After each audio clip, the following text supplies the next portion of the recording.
This is Isaac Morehouse. Welcome to the podcast where we discuss education, entrepreneurship, big ideas, how to put them into practice in the real world, and above all, how to live free. All right, we're doing something a little different, a little special today. We're going to play a game. TK Coleman is with me. TK, are you ready for this game? TK? I hope so. Okay. I hope so. I hope so.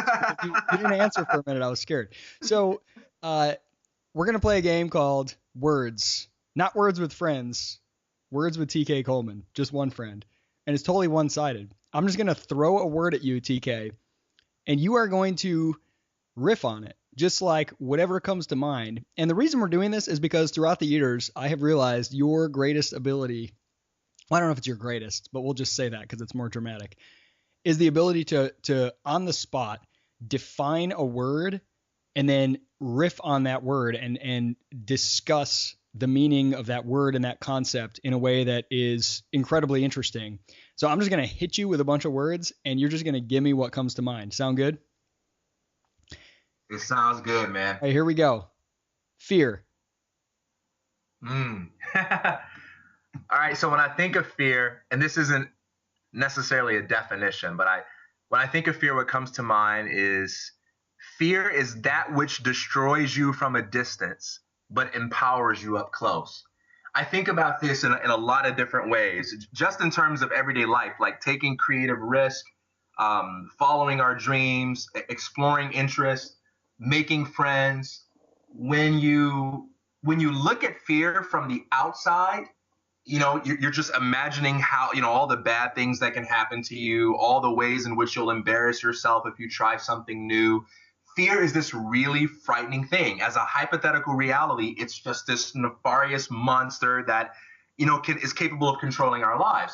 But when you actually take risk, when you actually introduce yourself to the person you're afraid to meet, or you just start to, build a business, or you just start to ask for the things you need or to speak your mind, you discover that fear up close is not quite scary. It's not as scary as it seems. Your ability to cope with the things you're afraid of is almost always better than you imagine. Your ability to bounce back from whatever it was you were afraid to experience is almost always better than you imagine. And in fact, Dan Gilbert, he's the author of a book called Stumbling Upon Happiness.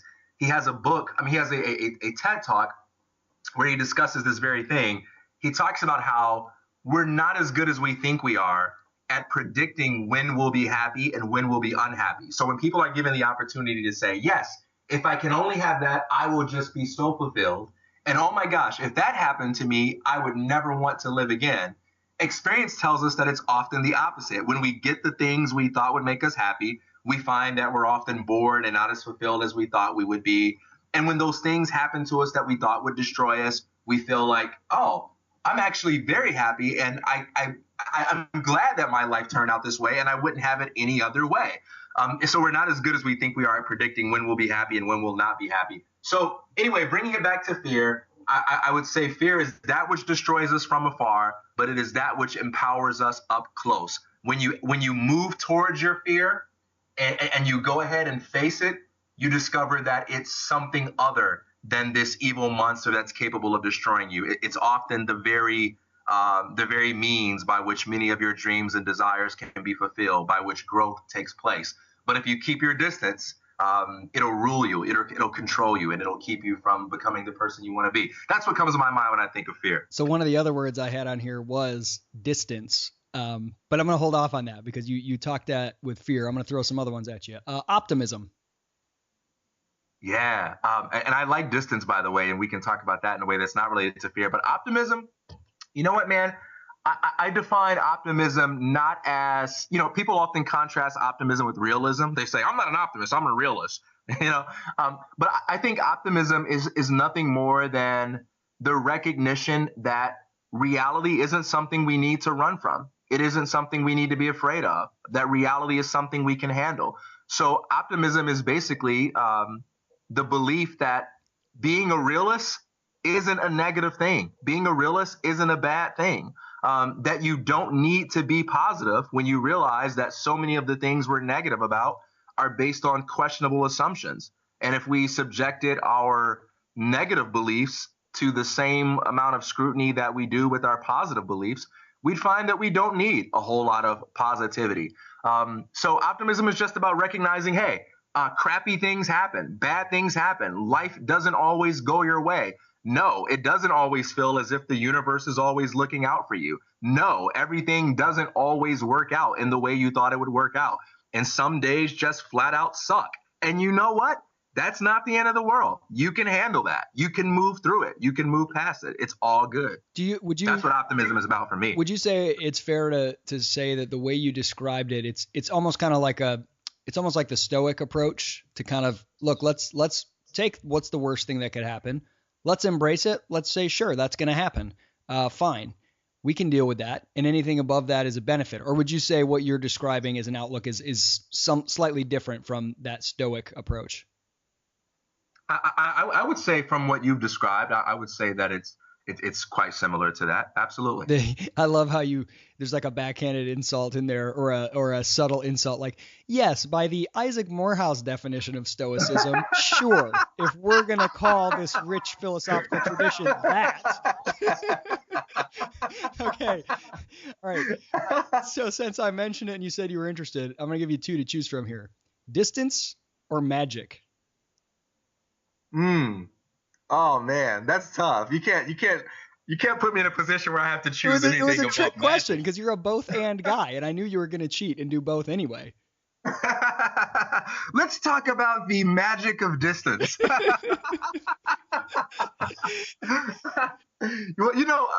what I was going to say about distance is, distance has a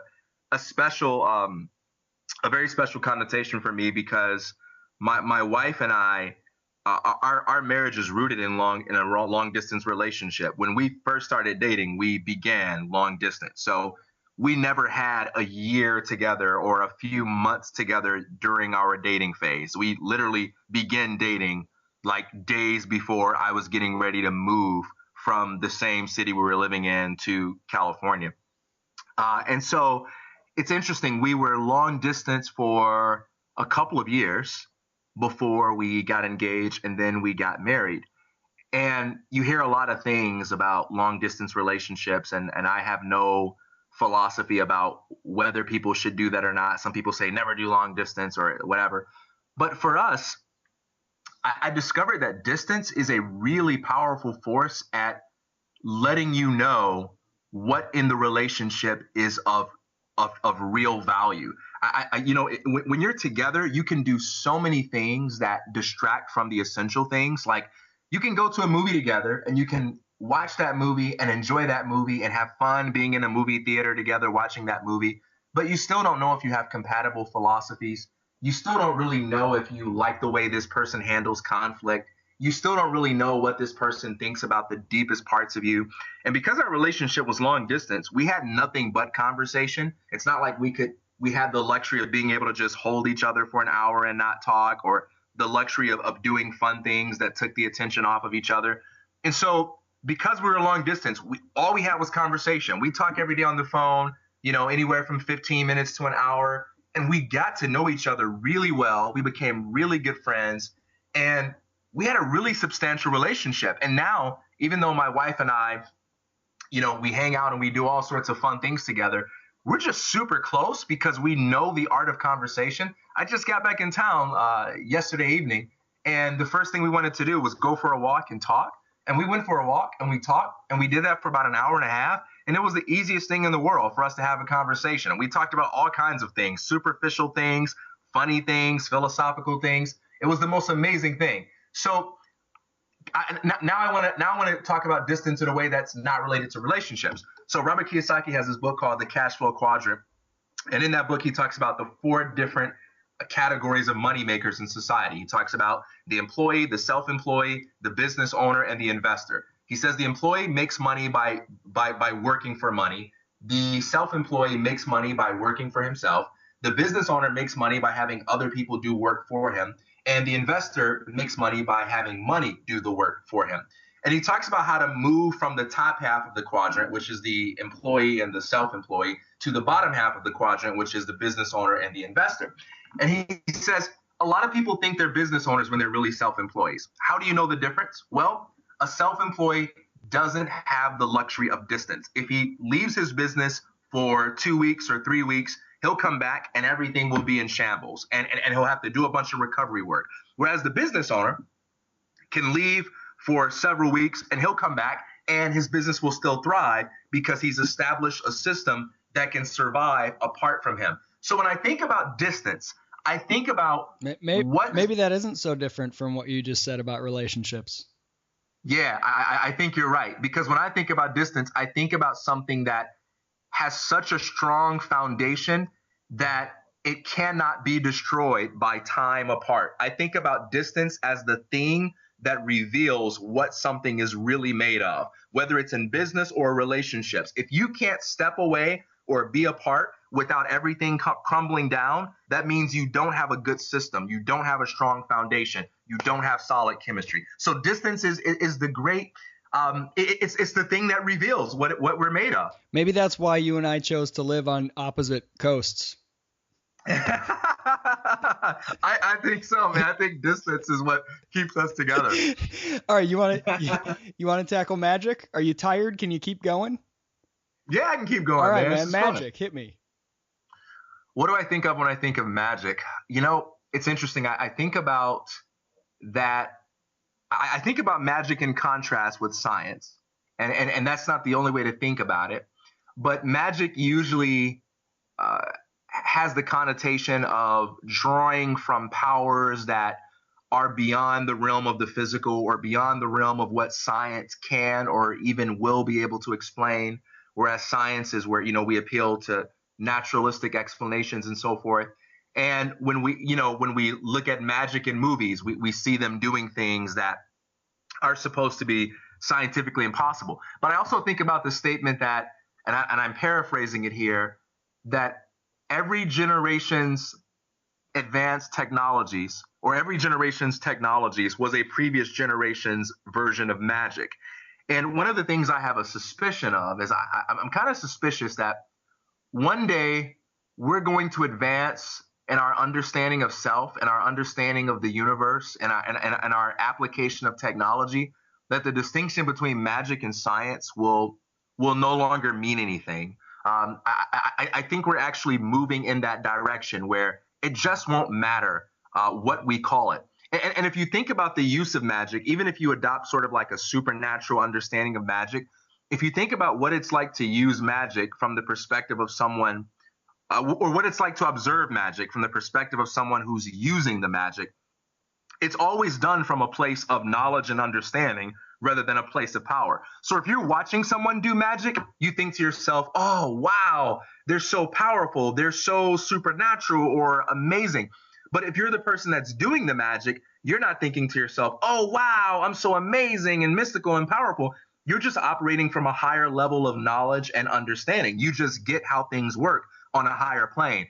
I think one day we're going to get to that place as a species where we're operating from such a higher plane of knowledge and such a higher plane of the application of technology that we will no longer have a need to debate magic or science, because we will be living a life that is in some sense, from our current perspective, so magical that distinction will no longer make a difference. Am I even making sense absolutely, when I say that? Absolutely. I think there's something really cool about that, because it can also foster a renewed sense of awe.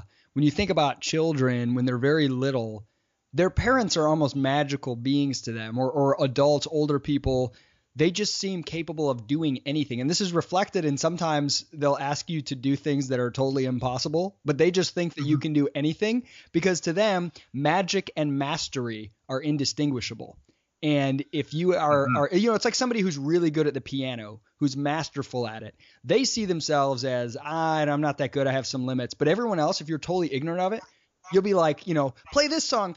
You just assume they can do anything, because to you, magic and mastery are the same thing. And you have that sense of awe that comes from ignorance, but not ignorance in necessarily a negative way. I think that's an interesting overlap. All right, we're moving on. You ready? Can you handle a couple more? Man. Yeah. All right. Data. Oh my gosh. When I think of data, the first word that comes to my mind is overrated. We think alike. Because look, data is very important. So overrated doesn't mean unimportant. Sometimes when you say something is overrated, people get all defensive and they react as if you just said something doesn't matter at all, that the world would be better off if it didn't exist. But if that's what you're hearing, that's not what I'm saying. Data is very important. But when I say overrated, I mean, I think people value data without understanding the philosophical presuppositions that must be in place in order for us to even understand what the data is telling us, and in order for us to derive implications for what the data means and how we ought to respond to it. So if you really think about all the things that matter when we look at data, the things that really matter are questions like, what does it mean?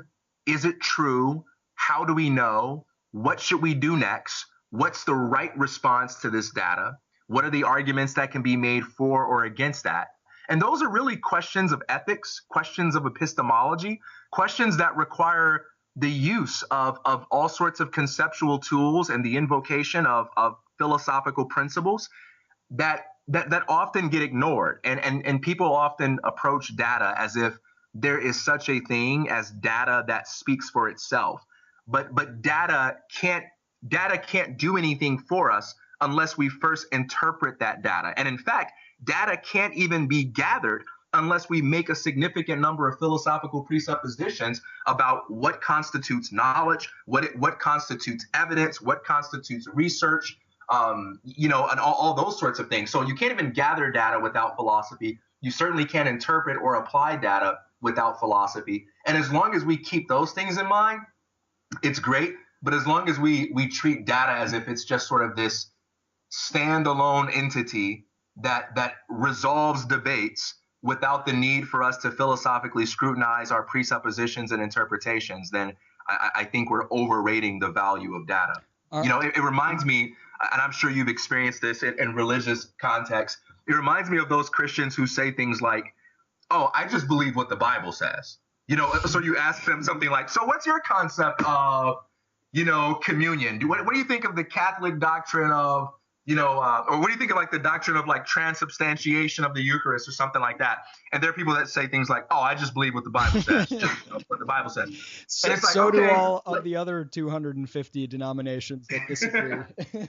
Right. Seriously, like, well, everybody, who's a Christian believes just what the Bible says. But the problem is when we come to the Bible, before we even start reading it, we have a number of philosophical presuppositions about how it should be interpreted, what the rules of interpretation are, what it means to properly understand stuff. And so, people do this with data all the time. I just believe what the data says, as if they're not a specific individual with a specific set of assumptions and experiences that affect how they interpret that data, All right, so I got to ask you a quick break.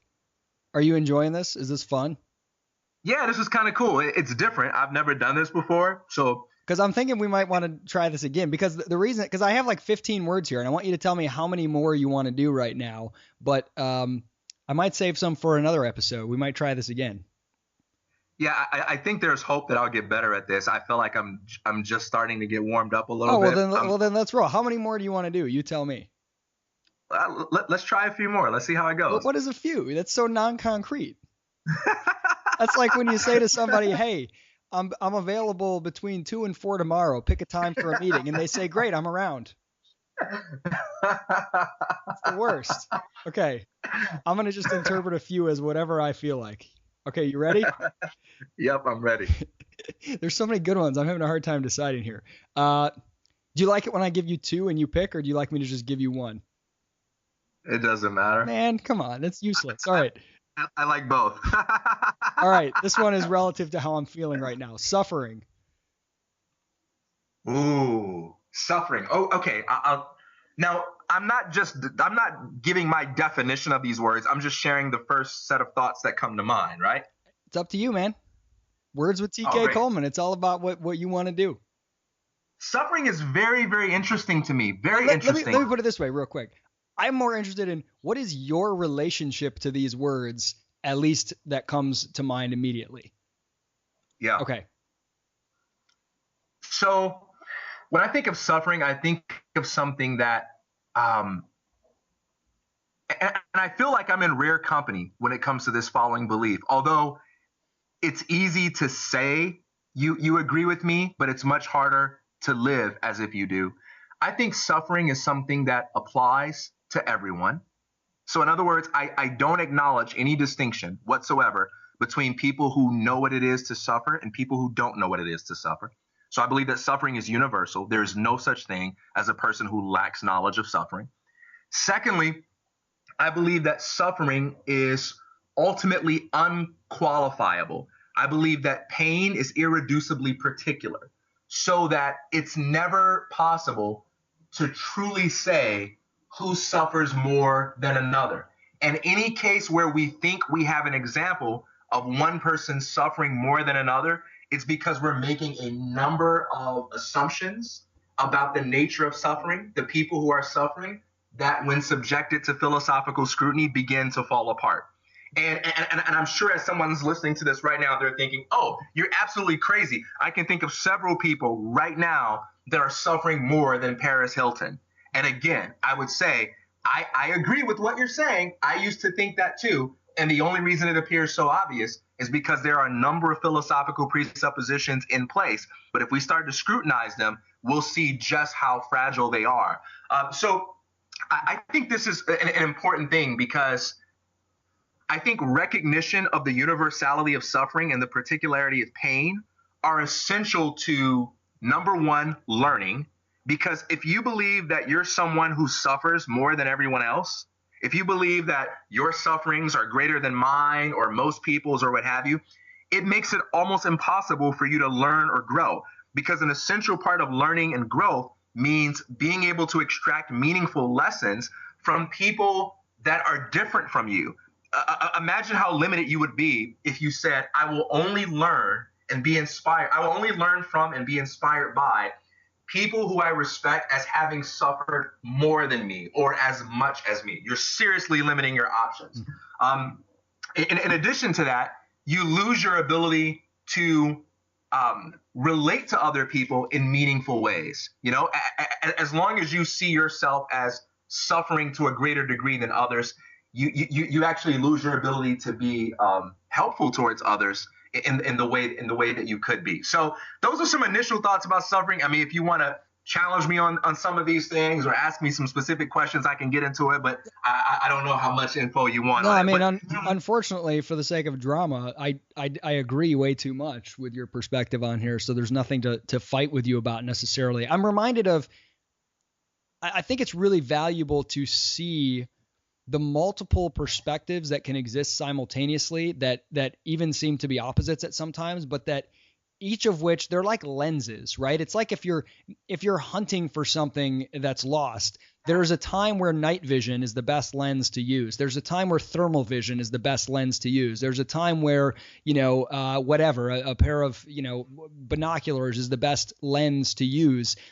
And I think when you look at, if you were to say the human race, an article that I wrote for Fee one time was about the doomsayers are right, and so are the optimists. And I use this thought experiment of, if you were living in 1900 and a visitor from 2015 came and you asked them, two visitors, and you asked them to tell me about the next 115 years, there are two stories totally different, but both totally accurate that you could tell. You could say humanity has suffered more than ever in the history of the world in this next 115 years that you're about to go through. There are two world wars, the proportion of which no one could ever imagine. There's mass genocide. There's mass starvation in the millions. There are totalitarian regimes, the likes of which no one's ever seen. Atomic bombs are made and are used and are leveling entire cities. There are economic depressions. That's a story that's true. But it's also true that in the next 100 years, more human progress and achievement and wealth and, opportunity is created than was ever imaginable before. The smartphone alone is like in everybody's pocket and no one. And I think both of those are true factually, like facts, like we talked about with data before. The facts can tell either story. And sometimes it's valuable to adopt the lens of the doomsayer or the negative person And sometimes it's valuable to adopt the lens of the optimist. And I think the same with suffering. It's sometimes valuable to see people and to say, or yourself, and to say, man, I've had it really good. I'm in no position to complain. Look at this person who's had it way worse. That can be a valuable lens. At other times, it can be valuable to say, man, like, cut myself some slack here. I have actually gone through some stuff. I have suffered in some ways that not many people can relate to, you know, and I think both of those are valuable perspectives depending upon the context. All right. Well, let me piggyback on that and say I absolutely agree. One of my views regarding self-help philosophy, and this is why I think I can get more out of it than a lot of people do, is I don't approach self-help religiously. I don't approach it as if the goal is to become an absolutist in relation to one really good piece of advice and to make that into some sort of belief requirement that I now have to meet. I look at it as a conceptual tool that, like all other tools, is applicable in some situations and not applicable in other situations. And every belief and its opposite can be potentially useful depending on the context. So for instance, I think you wrote a little bit about this on your blog today. You can have the belief, hey, Isaac, you are valuable, you matter, you are important. And there are times in your life where you need to embody that attitude. If no one else is affirming you, you have to know for yourself that you have value, that you are significant. And I think there's a certain benefit to even regarding yourself as having cosmic significance. Like, you know what? I am capable of starting a revolution. I am capable of changing the world. I am capable of doing things that will still matter 1,000 years from now. Why not me? You know? But then at the same time, there's the opposite belief, which is you ain't shiznit. You know what I mean? And I think that's just as valuable as the other belief, because, you know, it's useful to know that nobody is waking up in the morning, knocking themselves over to try to solve your problems or make your life better. Yeah, maybe your mom is, maybe your spouse is, or what have you. And even that's questionable. But for the most part, nobody cares about your happiness like you care about your happiness. No one cares about your goals like you care about your goals. And if you were to drop dead right now without achieving anything that you wanted to achieve, or without having lived your life the way you wanted to live it, there are a few people that would be sad about it, but no one's going to act as if some great tragedy happened. The world will eventually move on and it will be all right. But I think it's healthy to know that for the most part, for the overwhelming majority of the world, you're not important. And if you were to drop dead right now, most people on the planet would not hear about it, and they would not care if they did hear about it. That's important to know. And both of those things are true, and you don't have to be an absolutist about it. So I totally agree with you. But one more thing about suffering. I think when we talk about suffering, I think we tend to look at it only in terms of external circumstances and conditions. So this person is suffering because they lack money, or because they're physically ill, or because they're in a bad marriage, or because they're victims of abuse, or what have you. But one of the most overlooked components of, quote unquote, quantifying a person's suffering is you also have to look at the person who is going through the experience. What are their fears? What are their dreams? What are their capacities? What amount of insight do they have? What is their ability to cope with that amount of suffering, to deal with that? And that's not equal for everyone. So you can have two people going through the same set of conditions, and one person can find that, really fun, really easy, and another person can find that to be really tragic. And we tend to evaluate suffering based on circumstance. So, for instance, if you have a 35-year-old who went through a divorce and they're also in a financially stressful situation, but then you have a 12-year-old who's crying about some kid at school who doesn't like back, it would be easy to say, oh, clearly the problem of the 35-year-old is greater and they're really going through suffering. This 12-year-old kid is just, they're just too immature to realize they don't have a real problem. But that's only true if you evaluate that 12-year-old problem with all of the luxuries of having a 35-year-old soul. But you have to evaluate that problem from the perspective of what it's like to experience it as a 12-year-old. Hey. And that 12-year-old doesn't have access to your wisdom, to your experience, to your knowledge, your maturity, and so forth. So for them, it might be just as big as your situation is for you. And so I'm not saying no one has it more difficult than the other, that no one suffers more than the other, but it's not as easy to figure out who's who, if it is true, as we often assume. We can illustrate and prove this very simply. I mean, you would think someone who destroys their ACL, very painful, they can't do anything for like a year. Objectively, you would say that person's probably suffering more than someone who just heard about it. However, I have witnessed Derrick Rose tearing his ACL. Was it his ACL? When was that? Yeah, I don't like where you're going with this. Derrick Rose tearing his ACL, the Chicago Bulls guard, and missing an entire year of basketball, his profession, whatever. He did not seem to be suffering nearly as much as TK Coleman, his ACL was fine, who was just observing this situation from a distance. I think you didn't know how to handle his torn ACL as well as he did. It caused you more suffering than him. This is true. This is a great example. All right, I'm going to throw two more at you. We're going to wrap it up with these two. Are you ready for this? I'm ready. All right, mentor and greatness. Mentor and greatness.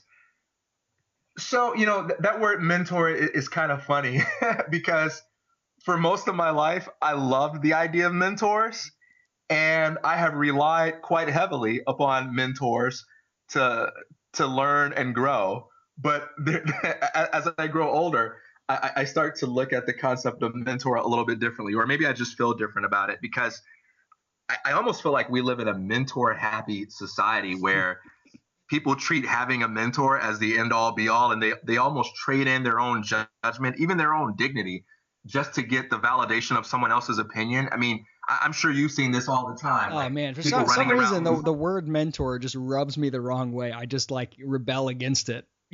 Something about it just feels paternalistic. Yeah, there is something about it that feels that way. So I admit I am kind of prejudiced when it comes to that concept. But here's what I would say to put a positive take on it. You don't have to put a positive take on it.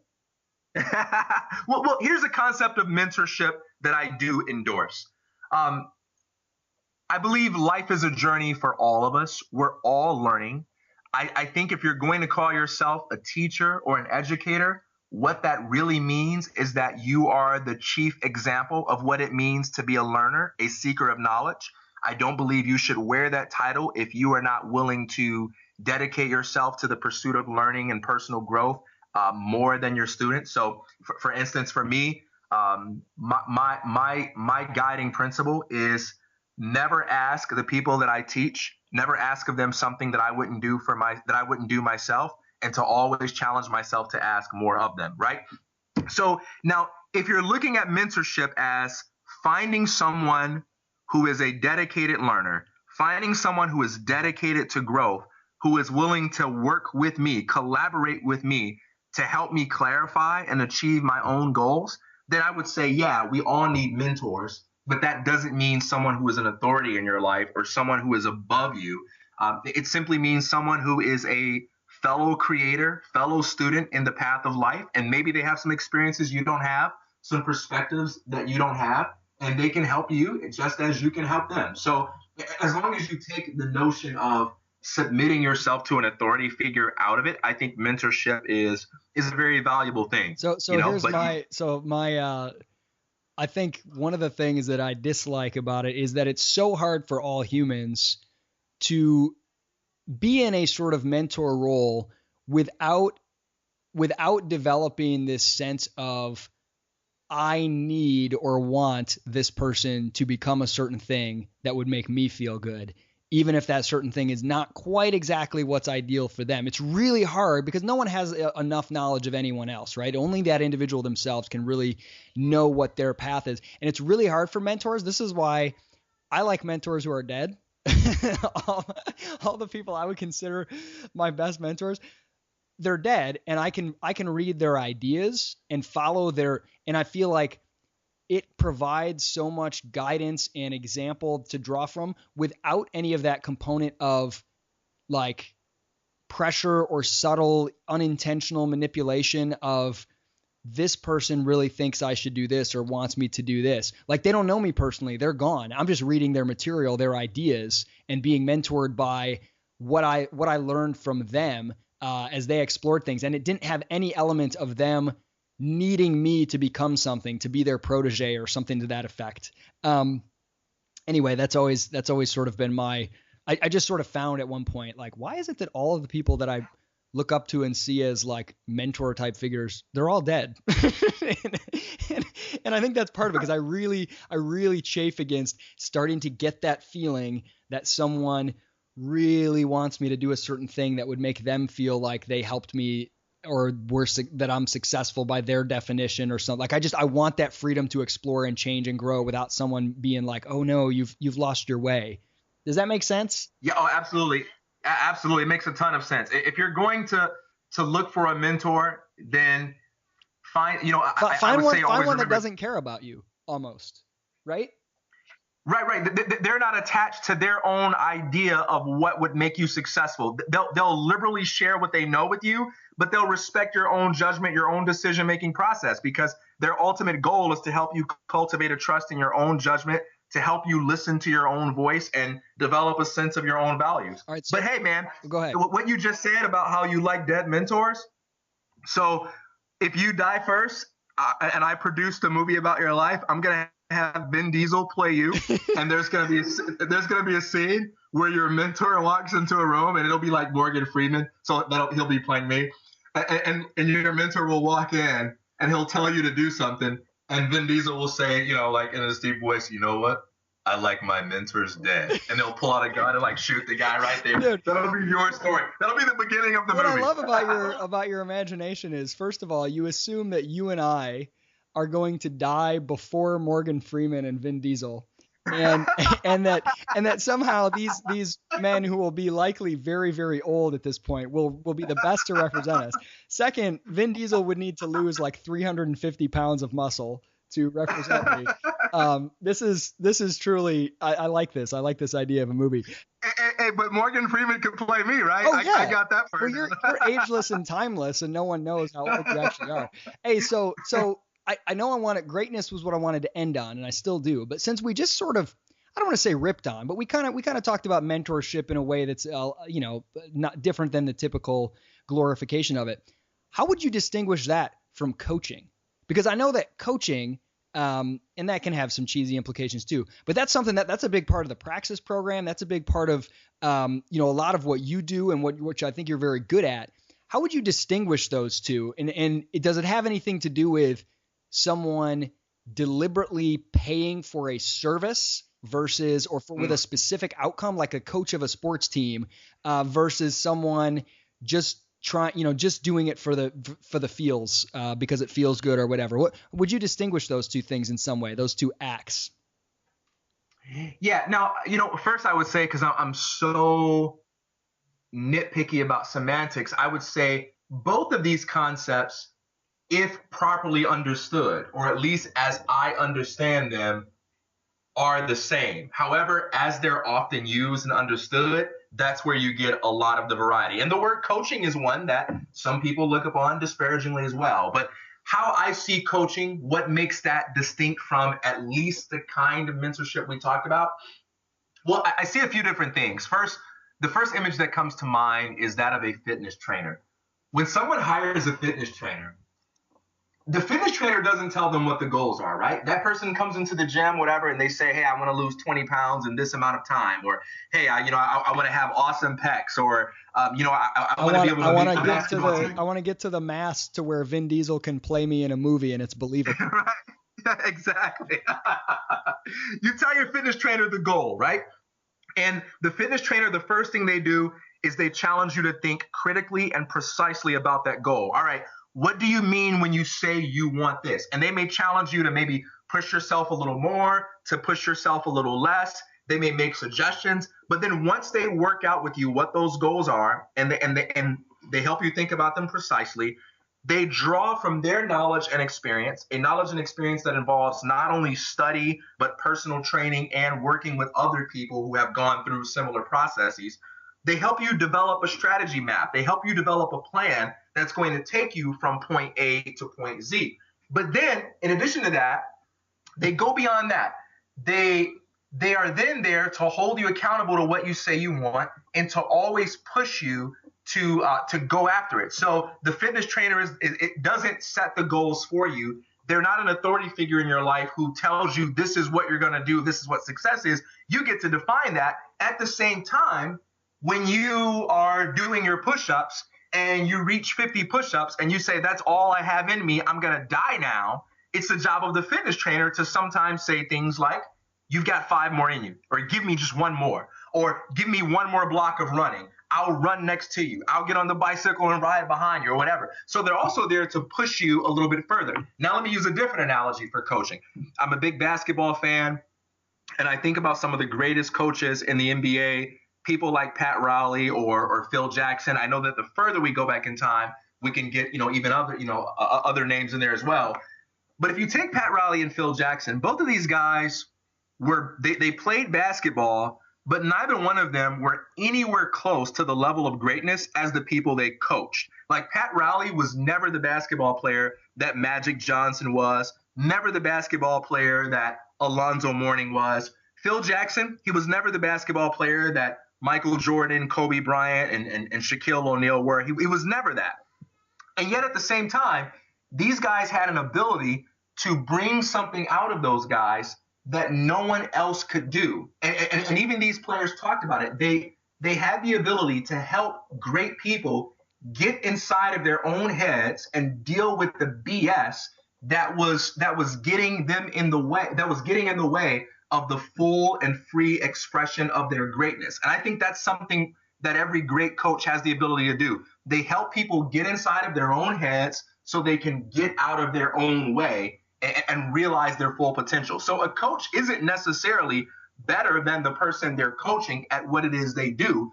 They're just really good at helping that person be the best version of themselves. And it's kind of funny because great players don't always make great coaches. So, we saw Magic Johnson, who was a much better player than Pat Riley. When he took a coaching position, he didn't have that same ability that Pat Riley did to help other people get inside of their own heads so they can conquer their own BS and get out of their own way. So I think that's an important distinction to recognize as well. But that's sort of a preliminary understanding of how I see and understand, the concept of coaching. All right, TK, you got 1 more in you. I know it. I know you want to quit, but I'm not going to let you. I'm going to push you here because I'm your coach. So, yeah, that's like the absolute worst is when someone tries to coach you when you haven't asked them to and invited them to. Last one, a word that I don't know. It's like, it's always in my head. I'm obsessed with it. I want to understand it. I want to know what it means. I want to achieve it. I want to identify it when I see it elsewhere. It's really hard to define. Greatness. Greatness. Oh, man. I tend to understand greatness in terms of self-actualization. And I know that might be a mystical sounding term for some, but I understand self-actualization as a lifelong process, a never-ending process of unearthing more of your potential, more of the treasures that lie inside of you. Dr. Miles Monroe talked about a concept called dying empty. And he always talked about how the richest place in the world is the grave because people die with their treasures still buried inside them. Unwritten songs, unpursued dreams, unwritten screenplays, things like that. And the goal of life is to die empty, which may not be literally possible, but it's to try to give expression to as much of our potential as we possibly can before our time on this earth is done. So I believe that when we engage in creative projects, when we learn new things, when we master new skills, yes, we can make more money with those things.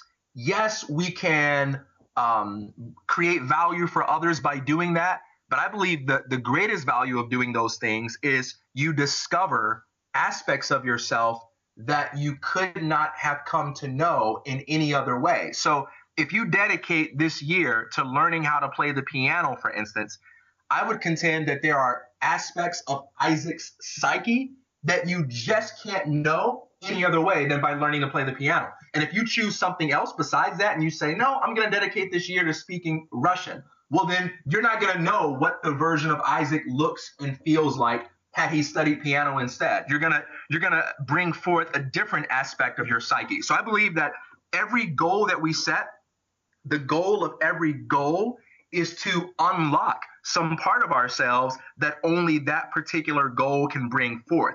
So for me, greatness is about being relentlessly committed to unlocking all of these different aspects of yourself as much as you can in the race against time that is life. And to do that not in a way that's stressful, like, oh my gosh, this is something I can fail at, but to look at success as just always being in the middle of that process and always knowing how to make it fun. So that on the day you die, your process of unearthing some aspect of yourself gets interrupted, you know? You missed an opportunity there. I really set you up. I mean, I just lobbed a softball to you. I said greatness. I thought you would just say Isaac Morehouse. I mean, come on. It was there.